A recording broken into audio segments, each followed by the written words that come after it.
ये चीज़ें अगर आपको रेगुलर परचेज़ करनी है, तो रेगुलर सेल करनी पड़ेगी, रेगुलर उसकी असॉर्टमेंट होगी या आप र कोई ना कोई सिस्टम आपको ऐसा निकालना पड़ेगा।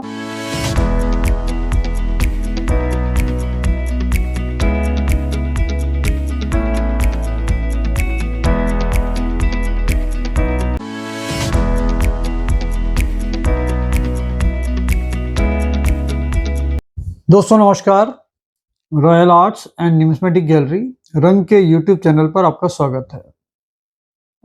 दोस्तों आज हम डिस्कस करेंगे कि कौन-कौन सी चीज़ें हम अपने ऑफिस में जो बहुत सारे लोग लेकर आते हैं, परचेज़ नहीं कर रहे हैं और बिल्कुल भी नहीं कर रहे हैं।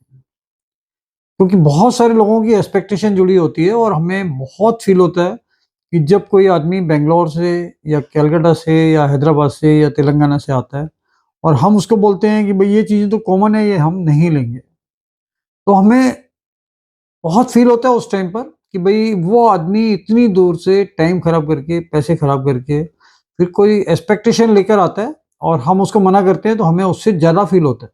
उसको तो रियलाइज़ होता ही है कि भई मैं इतनी दूर से आया, इतना टाइम ख़राब करके आया, इतने पैसे खर्च करके आया और इतना सारा मैंने कलेक्शन किया और इसकी कुछ वैल्यू नहीं है। तो आप घर बैठे इस चीज़ के अवेयर हो जाइए कि भई हम कौन-कौन सी चीज़ ऐसी हैं, जो बिल्कुल भी नहीं ले रहे हैं।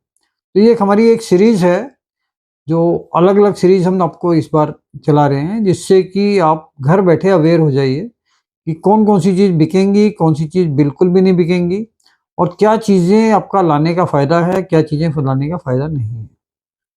तो इसके अंदर सबसे पहली चीज़ हम आपको बताएँगे कि जितने भी सोशल मीडिया पर यूट्यूब चैनल चल रहे हैं, तो बहुत सारे लोग चीटिंग फ्रॉड के लिए कि भई आपको 20 लाख, 30 लाख, 50 लाख ऐसी कोई फिगर बता के और किसी भी चीज़ को उनके लिए ये ज़रूरी नहीं है कि उन्होंने आपके सिक्के देखे भी हों। जब आप उनको व्हाट्सएप करते हो या उनसे बात करते हो तो उनको ये भी नहीं पता होता कि कॉइन है क्या, कौन-सा कॉइन है, किसकी वो वैल्यू बता रहे हैं। तो वो सीधा बताते हैं 20 लाख, 50 लाख, 1 करोड़। कुछ लोग तो हमारे पास ऐसे भी आए हैं जिनको 120 करोड़, 150 करोड़ भी उन्होंने बताए हैं। तो वो सिर्फ़ चीटिंग फ्रॉड के लिए बताते हैं, आपको ये समझ जाना चाहिए। और बहुत सारे लोग इन चीज़ों को समझते भी हैं कि वो फ्रॉड कर रहे हैं या वो लोग उनको पैसे तो नहीं देते, लेकिन एक माइंड में कहीं न कहीं उनकी जगह बन जाती है कि ये चीज़ें उनकी लाखों करोड़ों रुपए की हैं। तो सबसे पहले तो आपको उन चीज़ों से बचना चाहिए। कुछ सोशल मीडिया पे ऐसे भी यूट्यूब चैनल हैं जो अपने सब्सक्राइबर, लाइक्स या उसको कमर्शियल एंगल से ही काउंट करते हैं और वो हर जगह कहीं न कहीं पैसे के लिए ही सब कुछ करते हैं और इसलिए वो चीज़ों की इतनी ओवर वैल्यूएशन करके बताते हैं, जबकि उनके यहाँ खरीदने का कोई सिस्टम ही नहीं है।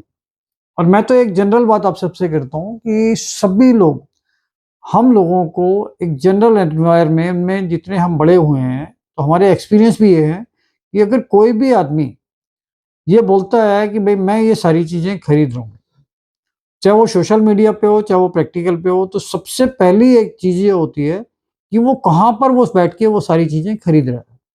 क्योंकि जनरल पब्लिक से खरीदने के लिए उसका कोई ऑफिस सेटअप होना चाहिए, कोई जगह होनी चाहिए, जहाँ पर वो सारी चीज़ें खरीद रहा है। अगर किसी का कोई एड्रेस ही नहीं है या कोई ऐसी प्रॉपर प्लेस ही नहीं है जहाँ पर वो बैठ के ये बोले कि भई ये सारी चीज़ें मैं खरीद रहा हूँ। क्योंकि एक सामने फेस टू फेस बैठकर ही कोई चीज़ खरीदी जा सकती है। जो आदमी ये बोलता है कि भई मैं आपके घर पे आके खरीद लूँगा या इतने पैसे में खरीद लूँगा, तो उसकी तो पॉसिबिलिटी मैं ये मानता हूँ कि 99% तक चीटिंग फ्रॉड ही होती है।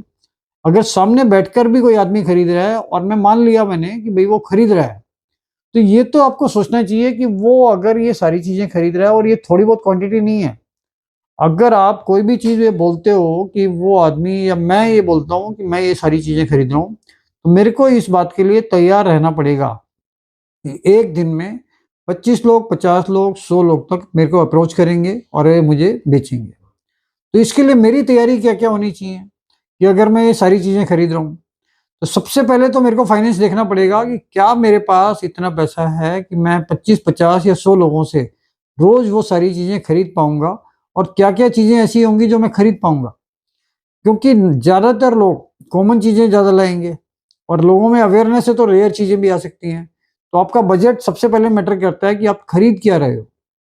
तो अगर आप कॉमन चीज़ें बहुत बड़ी क्वांटिटी में खरीदते हो, तो वो चीज़ें आपको कहीं तो बेचनी पड़ेंगी, कहीं तो आपको निकालनी पड़ेंगी।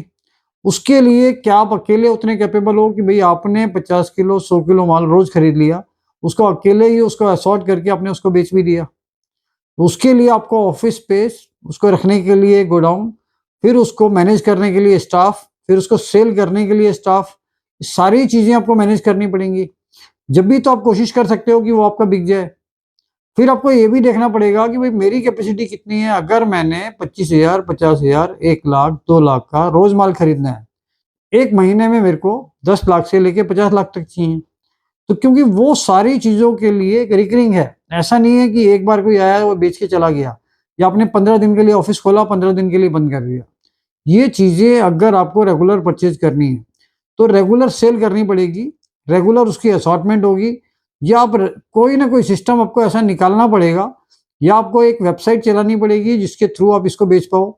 उस वो वेबसाइट को चलाने के लिए आपको स्टाफ की ज़रूरत पड़ेगी, एक स्पेस की ज़रूरत पड़ेगी। तो ये जितने भी लोग सोशल मीडिया पे, यूट्यूब चैनल पे जो चैनल चला रहे हैं, क्या ये इतने कैपेबल हैं कि ये सारी चीज़ें उठा के परचेज़ करके अपने घर पे भरते चले जाएँगे?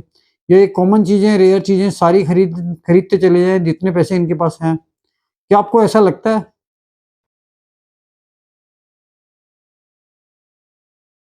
तो इस चैनल को लाइक कीजिए, शेयर कीजिए, सब्सक्राइब कीजिए, जिससे ज़्यादा से ज़्यादा लोग इस नॉलेज का फ़ायदा उठा सकें और हमारे से कॉन्टैक्ट कर सकें। Thank you.